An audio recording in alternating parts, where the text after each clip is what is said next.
Hello friends, welcome to my channel. வாங்க இன்றைக்கி நம்ம புது சைட் கம்ப்ளீட் பண்ணது இதோட ஹோம் டூர் நம்ம பண்ணிடலாம். இதில் என்னென்ன இடத்துல என்னென்ன லைட்ஸ் போட்டிருக்கிறத உங்களுக்கு நான் காட்டுறேன். இந்த வீட்டுக்கு நம்ம போட்ட லைட்ஸ் எல்லாமே பேண்டட் லைட் தான் நம்ம யூஸ் பண்ணியிருக்கோம். இதனால தான் எவ்வளோ வீடோட லுக் வந்திருக்கு. இப்போ நம்ம பார்க்குறது ஹாலோட லைட்டிங் செட்டப்பு. இதில் ஃபால் சீலிங்கில் கூட லைட் கொடுத்துருக்காங்க. அப்போது இது சைடில் ஒரு வால் லைட் கூட சோஃபாக்கு மேலே மாட்டிருக்காங்க. இதில் ஃபேனு கூட இது இன்டீரியர் தகுந்த மாதிரி நம்ம போட்டு வச்சுருக்கோம். அப்போது ஹால் பக்கத்துலேயே ஒரு பூஜா ரூம். இதில் சீலிங்லேருந்து ஒரு ஹேங் லைட் போட்டிருக்காங்க. அப்போது இது ஓம்க்கு பேக் சைடில் ஸ்ட்ரிப் லைட் மாட்டிருக்காங்க.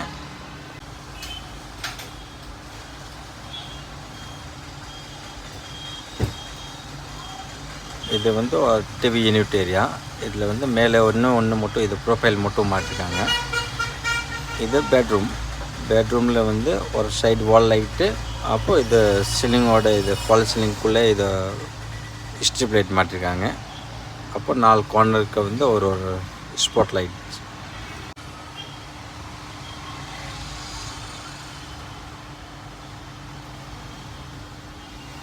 இந்த பேசஸ் ஏரியாவுக்கு மேலே ஒரு ஸ்கொயர் ஷேப்பில் ப்ரொஃபைல் மாட்டிருக்காங்க. அப்போது இது அனதர் இது கிட்ஸ் பெட்ரூம். நீங்களே இந்த மாதிரி வீடு கட்டுறீங்கன்னா, புது வீடுனா இதில் உங்களுக்கு இதில் பார்த்துட்டு இந்த லைட் உங்களுக்கு தேவைப்படுதுன்னா நம்மக்கிட்ட எல்லா லைட்டுமே கிடச்சிரும்.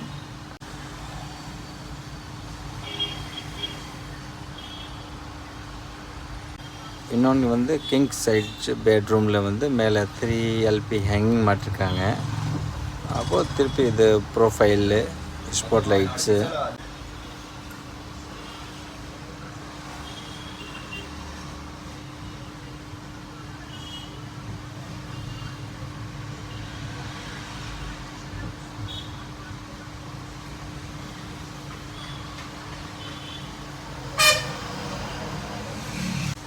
இப்போல்லாம் டியூப்லைட் யாருமே யூஸ் பண்ணுறதில்ல. எல்லாமே இது ஸ்பாட் லைட், டவுன் லைட்ஸு, அப்போ ப்ரொஃபைல் மாட்டி தான் வெளிச்சம் பண்ணுறாங்க.